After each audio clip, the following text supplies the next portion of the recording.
આકાશવાણી અમદાવાદ વડોદરા પ્રાદેશિક સમાચાર સંસ્કૃતિ ભૂંડિયા વાંચે છે. સૌપ્રથમ મુખ્ય સમાચાર. રાજ્યભરમાં આરોગ્ય કર્મચારીઓએ હડતાળને 3 મહિના પૂરતી મોકૂફ રાખી. જળસંપત્તિ મંત્રી કુંવરજી બાવળિયાએ કહ્યું કે રાજ્યમાં ઉનાળા માટે પૂરતા પ્રમાણમાં પાણીનો જથ્થો ઉપલબ્ધ. ઘરેલું રાંધણ ગેસ સિલિન્ડરના ભાવમાં પ્રતિ સિલિન્ડરે 50 રૂપિયાનો વધારો આવતીકાલથી અમલી બનશે. રાજ્યની આરોગ્ય સંસ્થાઓમાં દર મહિનાની 6મી તારીખે ફાયર મોક ડ્રીલ કરવા અર્બન આરોગ્ય કમિશનરનો આદેશ. શક્તિપીઠ અંબાજી ખાતે આવતીકાલથી આદિશક્તિ રાષ્ટ્રીય મહિલા તીરંદાજી સ્પર્ધાનો પ્રારંભ થશે. અને ઉત્તર ગુજરાતમાં આગામી 4 દિવસ હીટવેવ યથાવત રહેવાની આગાહી. સમાચાર વિગતવાર. રાજ્યભરમાં આરોગ્ય કર્મચારીઓએ હડતાળને 3 મહિના પૂરતી મોકૂફ રાખી છે. ગાંધીનગરના અમારા પ્રતિનિધિ દુર્ગેશ મહેતા જણાવે છે કે આરોગ્ય કર્મચારીઓએ આજે આરોગ્ય મંત્રી ઋષિકેશ પટેલ સાથે મુલાકાત કરી હતી. આ અંગે આરોગ્ય કર્મચારી મહાસંઘના પ્રમુખ રણજીતસિંહ મોરીએ જણાવ્યું કે સરકાર ગ્રેડ પે પર મંથન કરવા તૈયાર છે, તેમજ એસ્મા કાયદા હેઠળની કાર્યવાહીમાં પણ સરકાર હકારાત્મક અભિગમ અપનાવશે. આ ઉપરાંત કર્મચારીઓને મળવાપાત્ર લાભ આપવાના ઠરાવ અંગે સરકારે સમય માંગ્યો હોવાનું શ્રી મોરીએ જણાવ્યું હતું.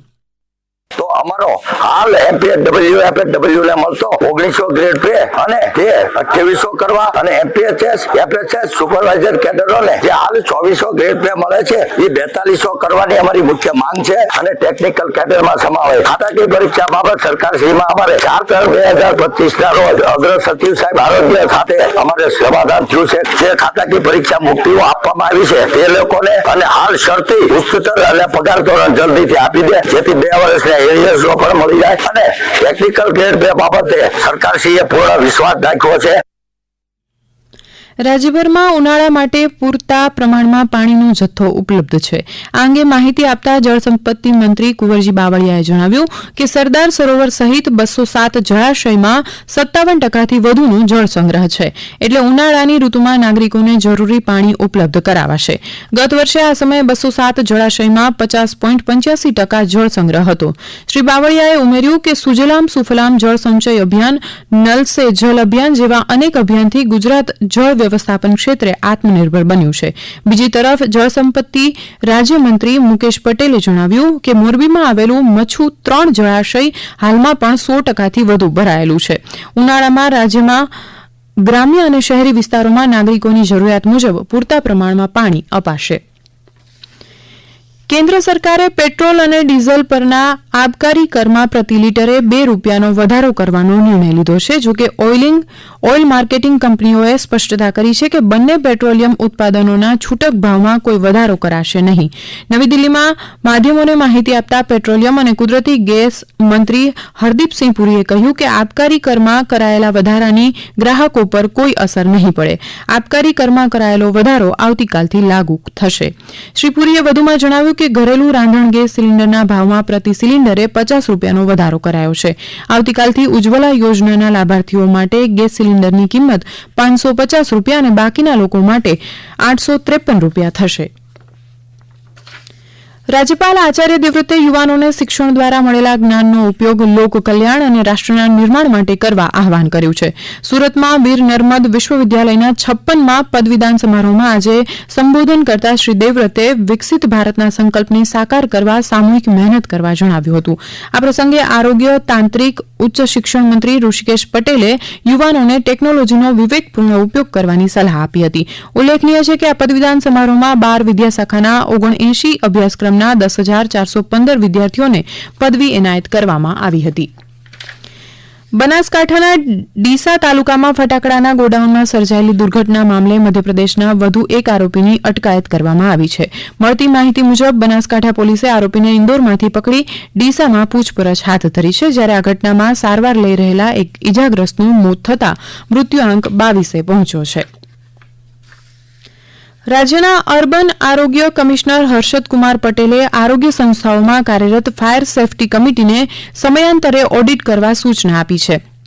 ગાંધીનગર ખાતેથી ઓનલાઈન માધ્યમથી સમીક્ષા કરતા શ્રી પટેલે આરોગ્ય સંસ્થાઓમાં યોગ્ય વાયરિંગની ખાતરી કરવા પણ તાકીદ કરી છે. રાજ્યની હોસ્પિટલોના ઇન્ટેન્સિવ કેર યુનિટ આઈસીયુ અને સ્પેશિયલ ન્યૂબોર્ન કેર યુનિટ એસએનસીયુમાં ખાસ વાયરિંગની ચકાસણી કરવી, અશક્ત દર્દીઓ અને આઈસીયુ એસએનસીયુના દર્દીઓને તાત્કાલિક યોગ્ય સલામત સ્થળે ખસેડવાનું પૂર્વાયોજન સુનિશ્ચિત કરવા પણ સૂચના આપી. આ ઉપરાંત આરોગ્ય સંસ્થાઓને દર મહિનાની 6મી તારીખે ફાયર મોક ડ્રીલ અચૂક કરવા આદેશ અપાયો છે. ઉલ્લેખનીય છે કે આરોગ્ય વિભાગ દ્વારા આગામી 21 થી 25 એપ્રિલ દરમિયાન ફાયર સેફટી વીક ઉજવવામાં આવશે. આ સમાચાર આપ આકાશવાણીના અમદાવાદ વડોદરા કેન્દ્ર પરથી સાંભળી રહ્યા છો. આ સમાચાર આપ અમારી YouTube channel AIR news Gujarat પર પણ સાંભળી શકશો. વધુ સમાચાર માટે અમારી વેબસાઇટ newsonair.gov.in/gujarati અને અમારા એક્સ હેન્ડલ AIR_news_ABAD ને ફોલો કરી શકશો. વલસાડમાં આવેલા રાષ્ટ્રીય ધોરીમાર્ગ 48ને 4 માર્ગીય બનાવવા અંદાજે 825 કરોડથી વધુની રકમ મંજૂર કરવામાં આવી છે. વલસાડ અને ડાંગના સાંસદ ધવલ પટેલે કરેલી રજૂઆતના આધારે કેન્દ્રીય માર્ગ પરિવહન મંત્રી નીતિન ગડકરીએ આ રકમ મંજૂર કરી છે. શ્રી ગડકરીએ સોશિયલ મીડિયા પર માર્ગના નવીનીકરણ માટે વિશેષ પેકેજની જાહેરાત કરી છે. તે અંતર્ગત રાષ્ટ્રીય ધોરીમાર્ગ 848ના પારડી રાષ્ટ્રીય ધોરીમાર્ગ 48 જંકશન સુકેશ નાના પોંઢા કપરાડાથી અંદાજે 37 કિલોમીટરથી વધુની લંબાઈના ભાગને પેવ્ડ શોલ્ડર સાથે વિભાજિત કેરેજવે સાથે 4 માર્ગીય બનાવવામાં આવશે.